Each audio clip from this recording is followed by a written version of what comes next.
ঘোষণা করতেছেন قد أفلح من تزكى। রব্বে কারীম বলেন ওই ব্যক্তি সফলতা অর্জন করেছে যেই ব্যক্তি নিজেকে পরিশুদ্ধ করেছে। ওয়াযাকারা ইসমা রাব্বিহি ফাসাল্লা, এবং রব্বে কারীমকে স্মরণ করেছেন এবং নামাজ পড়েছে। রব্বে কারীম বলেন বাল তু'থিরুনাল হায়াতাদ দুনিয়া, বরং তোমরা দুনিয়ার জীবনকে, পার্থিব জীবনকে তোমরা প্রাধান্য দাও। ওয়াল আখিরাতু খায়রুন ওয়া আবকা, অথচ পরকালীন জীবন এটা হলো শ্রেষ্ঠ এবং স্থায়ী। দুনিয়ার জীবন এটা রব্বে কারীমের কাছে এই দুনিয়ার কোনো মূল্য নেই, এবং এই দুনিয়া চিরস্থায়ী না, এই দুনিয়া হলো ক্ষণস্থায়ী। তাহলে আমাদের জীবনকে আমরা কি দুনিয়ার জন্য সাজাবো না আখিরাতের জন্য সাজাবো? আমাদের জীবনকে আখিরাতের জন্য সাজাইতে হবে। আমাদের জীবনকে জান্নাতের জন্য সাজাইতে হবে। দুনিয়াতেই আমাদেরকে জান্নাত উপযোগী জীবন গঠন করা লাগবে।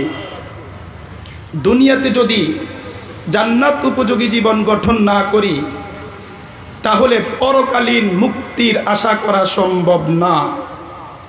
এজন্য রব্বে কারীম বলেন সফলতা অর্জন করেছে ওই ব্যক্তি যে ব্যক্তি নিজের আত্মাকে পরিশুদ্ধ করেছে, কলবটাকে পরিশুদ্ধ করেছে, রব্বে কারীমকে স্মরণ করে এবং রব্বে কারীমের কুদরতি পায় যারা সেজদা করে, রব্বে কারীম বলেন তারা হচ্ছে সফল ব্যক্তি। আর আমরা মনে করি সফল তো ওই ব্যক্তি যে ব্যক্তি লক্ষ লক্ষ টাকার মালিক, যে ব্যক্তি কোটি কোটি টাকার মালিক, যে ব্যক্তির কাছে অনেক টাকা আছে, যে ব্যক্তির ব্যাংক ব্যালেন্স আছে, যে ব্যক্তি কয়েকটি কারখানার মালিক, যে ব্যক্তি এমপি হইল, মন্ত্রী হইল, ভালো বিজনেস করে, ভালো কোম্পানিতে জব করে, আমরা মনে করি ওই ব্যক্তি সফল। কিন্তু মুফাসসিরিনে কেরাম লিখেছেন সফল ওই ব্যক্তি যে ব্যক্তির জীবনে কোনো পেরেশানি নাই, দুঃখ নাই, মুসিবত নাই, ওই ব্যক্তি মূলত সফল। যদি বুঝে থাকেন তাহলে একটু উত্তর দেন। বাবা আদম আলাইহিস সালাতু ওয়াস সালাম থেকে নিয়ে যত নবীগণ পৃথিবীতে আগমন করেছেন, যত সাহাবায়ে কেরাম, তাবিঈন, যত উলামায়ে কেরাম, যত ইমাম, যত ফির গাউস কুতুব আগমন করেছেন, সকলেই অসুস্থ ছিলেন, সকলেই পেরেশান ছিলেন। ছিলেন কি ছিলেন না? কিয়ামত পর্যন্ত যত মানুষ পৃথিবীর বুকে আগমন করবে সকলেই পেরেশান থাকবে, সকলেরই মুসিবত থাকবে। তাহলে তো এটার নাম তো সফলতা না। তাহলে মুফাসসিরিনে কেরাম এখানে সফল ব্যক্তি বলতে কি বুঝাইলেন? মুফাসসিরিনে কেরাম লিখেছেন মূলত দুনিয়াতে যারা রব্বে কারীমের বিধানগুলোকে শতভাগ পালন করবে, নিজের আত্মাকে পরিশুদ্ধ করবে, কিয়ামতের ময়দানে রব্বে কারীম তাদেরকে জান্নাত দান করে দিবেন। সুবহানাল্লাহ বলবেন না? আরো জোরে বলেন সুবহানাল্লাহ। জান্নাতে যখন কোনো ব্যক্তি প্রবেশ করবে, জান্নাতে ঢোকার পরে কোনো অশান্তি আছে, পেরেশানি আছে, দুঃখ আছে, মুসিবত আছে, অসুস্থতা আছে, কোনো কিছুই নাই। তাহলে রব্বে কারীম মনে হয় এটাই বুঝাতে চাচ্ছেন দুনিয়াতে যারা নিজের আত্মাকে পরিশুদ্ধ করবে, রব্বে কারীমের গোলামি যারা সঠিকভাবে করবে, রব্বে কারীমের বিধানগুলোকে শতভাগ যারা পালন করবে, আর কিয়ামতের ময়দানে রব্বে কারীম তাদেরকে জান্নাতুল ফিরদাউসের মালিক বানায়া দিবেন। যখন কোনো ব্যক্তি জান্নাতে ঢুকবে প্রকৃতপক্ষে ওই ব্যক্তি সফল। প্রকৃতপক্ষে ওই ব্যক্তি কি সফল? মুহতারাম হাজরিন, দুনিয়ার মানুষ মনে করতে পারে কোটি কোটি টাকার মালিক হইল ওই ব্যক্তি সফল। না না, যে ব্যক্তি রব্বে কারীমকে সন্তুষ্ট করেছে, রব্বে কারীমের বিধানগুলোকে শতভাগ পালন করেছে, ওই ব্যক্তি হইল সফল। তাহলে আমাদেরকে দুনিয়ার চাকচিক্য, দুনিয়ার জাকজমকের প্রতি লোভ করা যাবে? না আখিরাতের জন্য আমাদেরকে লোভ করতে হবে? মুহতারাম হাজরিন, একটু চিন্তা করিয়া দেখেন, আল্লাহ পাক রব্বুল আলামিন বলছেন قد أفلح من تزكى وذكر اسم ربه فصلى بل تؤثرون الحياة الدنيا والآخرة خير وأبقى। রব্বে কারীমের কাছে দুনিয়ার কোনো মূল্য নাই, রব্বে কারীমের কাছে এই দুনিয়ার কোনো মর্যাদা নাই। মুহতারাম হাজরিন, রব্বুল আলামিনের কাছে মর্যাদা সম্পন্ন ব্যক্তি হওয়ার জন্য তাকওয়ার বিকল্প কোনো রাস্তা নাই, খশিয়াতে ইলাহি ছাড়া বিকল্প কোনো রাস্তা নাই, বিকল্প কোনো পথ নাই। এজন্য যারা নিজের আত্মাকে পরিশুদ্ধ করবে, মুহতারাম হাজরিন, রব্বে কারীম এর দরবারে তারা হলো মর্যাদা সম্পন্ন। এই জন্য আল্লাহ পাক রব্বুল আলামিন বলছেন ইন্না আকরামাকুম ইনদাল্লাহি আতকাকুম। মুহতারাম হাজরিন, আল্লাহ পাক রব্বুল আলামিনের কাছে ওই ব্যক্তির মর্যাদা বেশি যে ব্যক্তির অন্তরে তাকওয়া যত বেশি থাকবে, যে ব্যক্তির অন্তরে রব্বে কারীমের ভয় যত বেশি থাকবে, ওই ব্যক্তির মর্যাদা রব্বুল আলামিনের কাছে তত বেশি। এই আয়াত দ্বারা বোঝা যায় রব্বুল আলামিনের কাছে মন্ত্রী হইলে তার মূল্য নাই, এমপি হইতে পারেন, যদি আপনি মুত্তাকি না হন আপনার মর্যাদা রবের কাছে নাই। আপনি রাষ্ট্রপ্রধান হইতে পারেন, আপনার অন্তরজি তাকওয়া না থাকে, খশিয়াত ইলাহি না থাকে, রব্বুল আলামিনের কাছে আপনার চার পয়সার মূল্য নাই। আর একজন ব্যক্তি রিকশা চালায়, ভ্যান চালায়, সিএনজি চালায়, ক্ষেত খামারে কাজ করে, দিন মজুর, মুহতারাম হাজিরিন, টয়লেট পরিষ্কার করে, কিন্তু তার অন্তরটা রব্বুল আলামিনের জন্য বরাদ্দ, তার অন্তরে রাসূলের মুহাব্বত, তার অন্তর রব্বে কারীমের ভালোবাসায় মালামাল। আল্লাহ পাক রব্বুল আলামিনের কাছে ওই প্রধানমন্ত্রীর চাইতে, রাষ্ট্রপ্রধানের চাইতে দিন মজুরের মূল্য রব্বুল আলামিনের কাছে কোটি গুণ বেশি। এজন্য মুহতারাম হাজরিন, আল্লাহ পাক রব্বুল আলামিন বলেন قد أفلح من تزكى وذكر اسم ربه فصلى بل تؤثرون الحياة الدنيا। রব্বুল আলামিন বলেন, ও দুনিয়ার মানুষ, আজকে তোমাদের কাছে দিন ভালো লাগে না, নামাজ পড়তে ভালো লাগে না, কোরআনুল কারীমের তেলাওয়াত করতে ভালো লাগে না, কিন্তু বাল তুসিরুনাল হায়াতাদ দুনিয়া, তোমরা দুনিয়াকে প্রাধান্য দাও, তোমরা আখিরাতকে প্রাধান্য দাও না, আখিরাতকে প্রাধান্য দাও না। এজন্য আল্লাহ পাক রব্বুল আলামিন বলেন, যারা আখিরাতকে মাইনাস করা, আখিরাতকে বাদ দিয়া যারা দুনিয়া নিয়ে ফিকির করবে, দুনিয়ার চিন্তা, দুনিয়ার চাকচিক্যম, দুনিয়ার ব্যবসা বাণিজ্য নিয়ে ব্যস্ত থাকবে, রব্বে কারীমের বিধানগুলো সঠিকভাবে পালন করবে না। আল্লাহ পাক রব্বুল আলামিন বলেন ওয়া আসারুল হায়াতাদ দুনিয়া ফাইন্নাল জাহিমা হিয়াল মাওয়া। আল্লাহ পাক রব্বুল আলামিন বলেন, যারা দুনিয়াকে প্রাধান্য দিবে, আখিরাতকে প্রাধান্য দিবে না, রব্বুল আলামিন বলেন ফাইন্নাল জাহিমা হিয়াল মাওয়া, জাহান্নাম হলো তাদের ঠিকানা। বলেন নাউযুবিল্লাহ। ওয়া আম্মা মান খাফা মাকাম রাব্বিহি ওয়া নাহান নাফসা আনিল হাওয়া ফাইন্নাল জান্নাতা হিয়াল মাওয়া।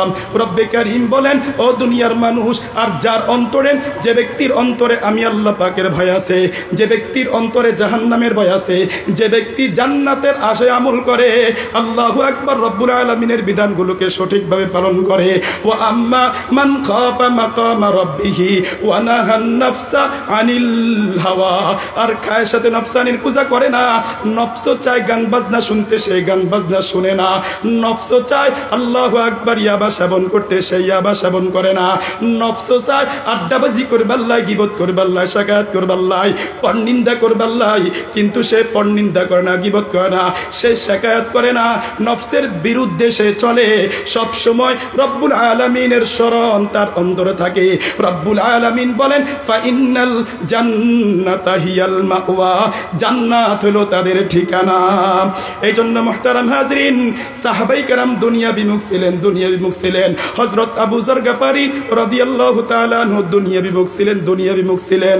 মুহতারাম হাজরিন, এজন্য কই বলেছেন হযরত আবু যর গফারি খাদেমে খায়রুল বাশার, হযরত আবু যর গফারি খাদেমে খায়রুল বাশার, খিদমত মে জিंदगी भर ना बनाया अपना घर।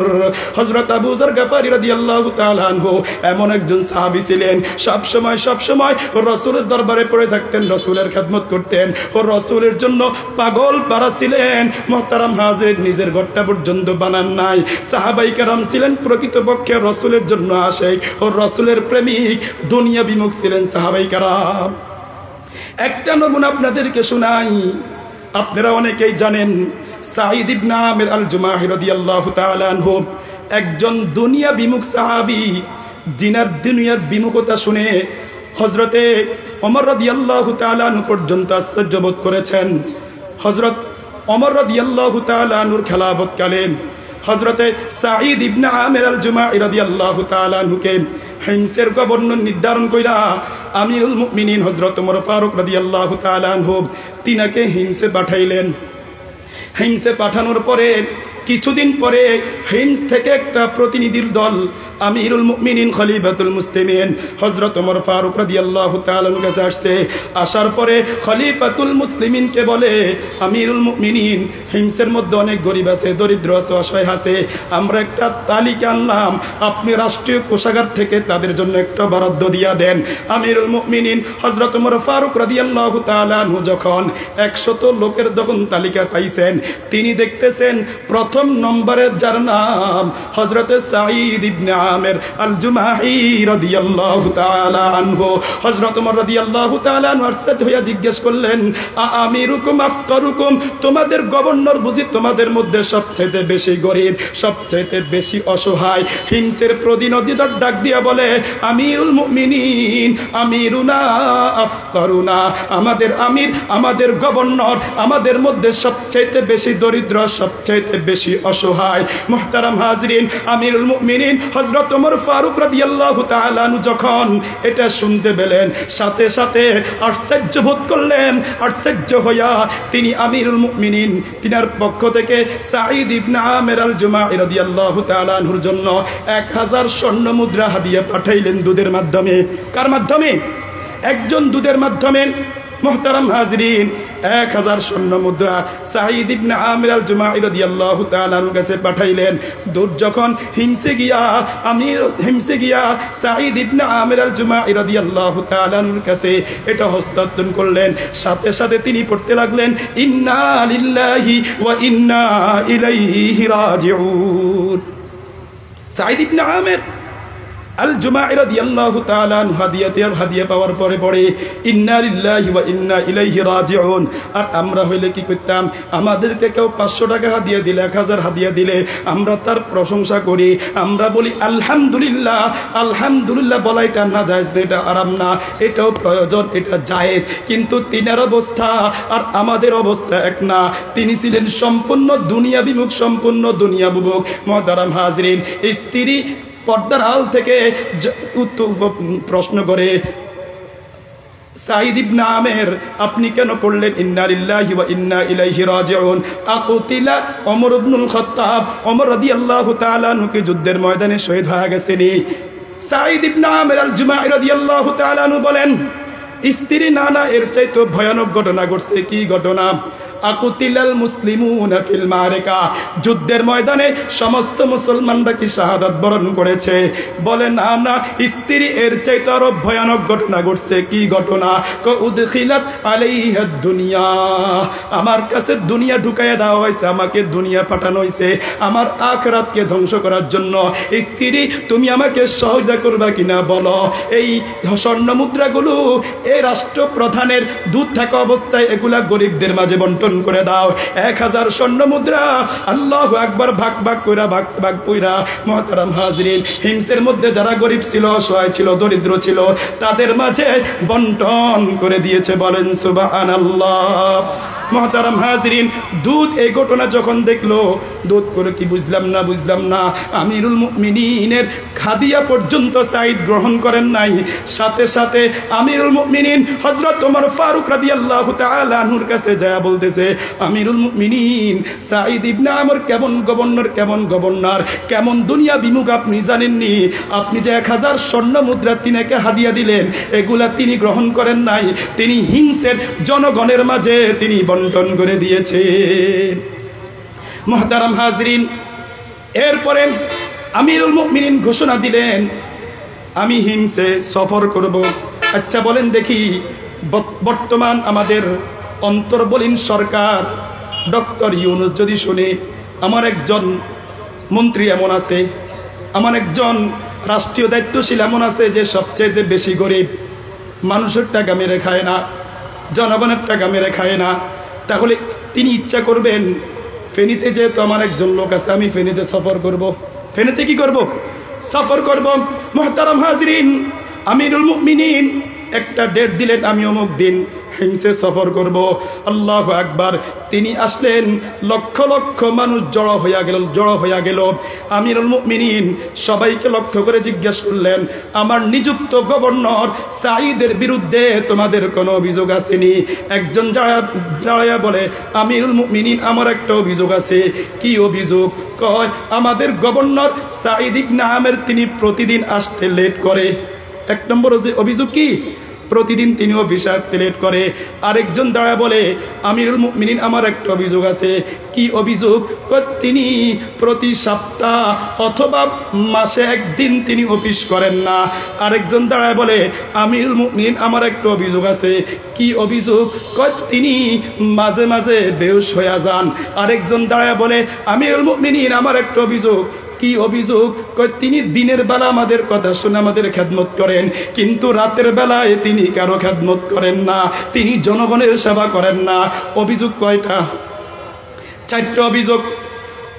মুহতারাম হাজরিন, আমিরুল মুমিনিন হযরত ওমর ফারুক রাদিয়াল্লাহু তাআলা আনহু সাঈদ ইবনে আমির আল জুমাঈ রাদিয়াল্লাহু তাআলা আনহুকে জিজ্ঞেস করে, সাঈদ, এই প্রশ্নগুলোর জবাব দাও।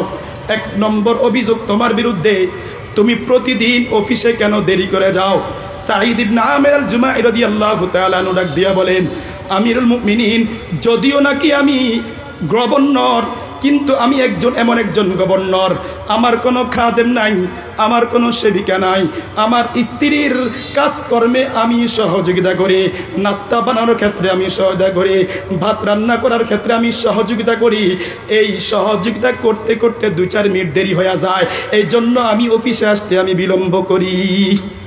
2 নম্বর অভিযোগ, তুমি সপ্তাহ অথবা মাসে কেন একদিন অফিস করো না? সাঈদ ইবনে আমির আল জুমাঈ রাদিয়াল্লাহু তাআলা আনহু বলেন, আমিরুল মুমিনিন, আমার পরনের যে 2 টুকরা কাপড় আপনি দেখতেছেন, মোটা কাপড়, এই 2 টুকরা কাপড় ছাড়া আমার আর কোনো কাপড় নাই।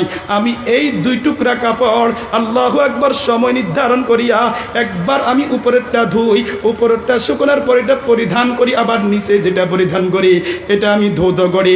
মোটা কাপড় শুকাইতে দেরি হয়, এই জন্য সপ্তাহ অথবা মাসে আমি একদিন অফিস করতে পারি না। 3 নম্বর অভিযোগ, সাঈদ, তুমি দিনের বেলায় জনগণের সেবা করো, রাতের বেলায় কেন সেবা করো না? মুহতারাম হাজরিন, সাঈদ ইবনে আমির আল জুমাঈ রাদিয়াল্লাহু তাআলা ডাক দিয়া বলে, আমিরুল মুমিনিন, কসসামতু হায়াতি বাইনা রাব্বি ওয়া বাইনা ইবাদি। আমিরুল মুমিনিন, আমি আমার হায়াতটাকে 2টো ভাগ করেছি। একটি ভাগকে নির্ধারণ করেছি জনগণের খেদমতের জন্য, আর একটি ভাগকে নির্ধারণ করেছি রব্বে কারীমের গোলামি করার জন্য। ফুরসানুন নাহারি ওয়া রুহবানুল লাইল। মুহতারাম হাজরিন, সাহাবায়ে কেরাম দিনের বেলায় যদিও নাকি ঘোড়ার উপর থাকতেন, কিন্তু রাত্রি বেলায় সাহাবায়ে কেরামের সম্পর্ক ছিল রব্বে কারীমের সাথে। সাহাবায়ে কেরাম আল্লাহু আকবার তাহাজ্জুদের নামাজে দাঁড়ায় যেতেন, রবের জিকিরের জন্য পাগল পারা হয়ে যেতেন। রুহবানুল লাইল ওয়া ফুরসানুন নাহার। আমিরুল মুমিনিনকে ডাক দিয়া বলে, সাঈদ ইবনে আমির জুমাঈ রাদিয়াল্লাহু তাআলা বলেন, আমিরুল মুমিনিন, আমি আমার জীবনটাকে 2টো ভাগ করেছি। দিনের বেলা নির্ধারণ করেছি মানুষের খেদমত করব, আর রাতের বেলাকে নির্ধারণ করেছি রব্বুল আলামিনের গোলামি করব। মুহতারাম হাজরিন, এটি ছিল সাহাবায়ে কেরামের অবস্থা। আর আমাদের অবস্থা কি? আমাদের অবস্থা হইল এমন, রাত্র যত গভীর হয় আমাদের অবস্থা হইল আমরা তত বেশি উলঙ্গপনা নিয়ে ব্যস্ত হইয়া যাই, তত বেশি ছায়া ছবি নিয়ে ব্যস্ত হইয়া যাই, জুয়া নিয়ে ব্যস্ত হইয়া যাই, গাজা নিয়ে ব্যস্ত হইয়া যাই, আল্লাহু আকবার, লুচ্চামি নিয়ে আমরা ব্যস্ত হইয়া যাই। আল্লাহু আকবার। সাহাবায়ে কেরামের অবস্থা ছিল, রাত্র যত গভীর হইতো সাহাবায়ে কেরামের সম্পর্ক রবের সাথে তত বেশি গাঢ় হইতে থাকতো। আল্লাহু আকবার। সাঈদ ইবনে আমির আল জুমাহি রাদিয়াল্লাহু তাআলা আনহু ডাক দিয়া বলে, আমিরুল মুমিনিন রাত্রিবেলাকে রবের জন্য নির্ধারণ করেছে। ও আমার যুবক ভাইরা, তরুণ ভাইরা, ও আমার ব্যবসায়ী ভাইরা, এখান থেকে আমাদেরকে রুটিন করা দরকার, রুটিন করা দরকার। দিনের বেলা তো আমরা ব্যবসা বাণিজ্য নিয়ে ব্যস্ত থাকি, দুনিয়ার ফিকির করি। রাত্রিবেলাকে আমরা যদি নাচ গানের জন্য বরাদ্দ করিয়া রাখি, তাহলে আমাদের হায়াতটা দুনিয়া পাইলো, আখিরাত পাইলো না। আমাদের হায়াতের কিছু অংশ ফেসবুক পায়, আমাদের হায়াতের কিছু অংশ ইউটিউব পায়, আমাদের হায়াতের কিছু অংশ আমাদের স্ত্রী বা আমাদের সন্তান সন্ততি পায়। তাহলে আমাদের হায়াতটাকে আমরা রবের জন্য বরাদ্দ কেন করলাম না? কিয়ামতের ময়দানে জবাবদিহি করা লাগবে কি লাগবে না? মুহতারাম হাজরিন, সাঈদ ইবনে আমির আল জুমাহি রাদিয়াল্লাহু তাআলা উত্তর দিলেন, আমিরুল মুমিনিন, দিনের বেলায় নির্ধারণ করেছি জনগণের সেবা করব, আর রাতের বেলায় নির্ধারণ করেছি রব্বুল আলামিনের গোলামি করব। চতুর্থ নম্বর অভিযোগ, সাঈদ তুমি মাঝে মাঝে কেন বেহুশ হয়ে পড়ে যাও? আমিরুল মুমিনিনকে ডাক দিয়া বলে, সাঈদ ইবনে আমির আল জুমাহি রাদিয়াল্লাহু তাআলা বলেন, আমিরুল মুমিনিন, এই ঘটনা আমি কখনো বলি নাই, আমি বলতে পারবো না আমি কেন বেহুশ হয়ে পড়া যায়। আমি যদি আবার বলি, আমি আবার বেহুশ হয়ে পড়ে যাওয়ার সম্ভাবনা আছে। আমিরুল মুমিনিন বলেন, না, তোমাকে বলতেই হবে। সাঈদ ইবনে আমির আল জুমাহি রাদিয়াল্লাহু তাআলা বলেছিলেন, আমিরুল মুমিনিন, আমি যখন মুশরিক ছিলাম, মক্কায় অবস্থান করতেছিলাম, আমি একদিন দেখতে পেলাম হযরতে খুবাইব রাদিয়াল্লাহু তাআলা আনহুকে আবু জাহাল গ্রেফতার করেছে। গ্রেফতার করার পরে হযরতে খুবাইব রাদিয়াল্লাহু তাআলা আনহুকে গাছের সাথে, খুঁটির সাথে বেঁধেছে। বাঁধার পরে মক্কার যুবকেরা, মক্কার কাফেররা, মক্কার মুশরিকরা হযরতে খুবাইব রাদিয়াল্লাহু তাআলা আনহুকে মারতেছে, তরবার দিয়ে আঘাত করতেছে, ও রক্ত ঝরতেছে। এমন দৃশ্য আমি দেখছি। এক পর্যায়ে দেখলাম হযরতে খুবাইব রাদিয়াল্লাহু তাআলা আনহুকে এমন নির্মম তারা নির্যাতন করেছে। গোস্তের টুকরাগুলো তারা খোলা শুরু করলো, বল্লম দিয়ে আঘাত করা শুরু করলো। আল্লাহু আকবার। এমন মুহূর্তে মক্কার মুশরিকরা জিজ্ঞেস করে, কাফেররা জিজ্ঞেস করে, ও খুবাইব, তোমার শেষ কোনো ইচ্ছা আছে কিনি? কোন শেষ কোনো ইচ্ছা আছে নি? হযরত খুবাইব রাদিয়াল্লাহু তাআলা আনহু বলেছেন, ও মক্কার মুশরিকরা, মক্কার কাফেররা, আমার সর্বশেষ ইচ্ছা হলো আমি রব্বুল আলামিনের দরবারে 2 রাকাত নামাজ পড়ব। হযরত খুবাইব রাদিয়াল্লাহু তাআলা আনহু মৃত্যুর পূর্বে মুহূর্তে 2 রাকাত নামাজ অতি সঙ্গে বললেন।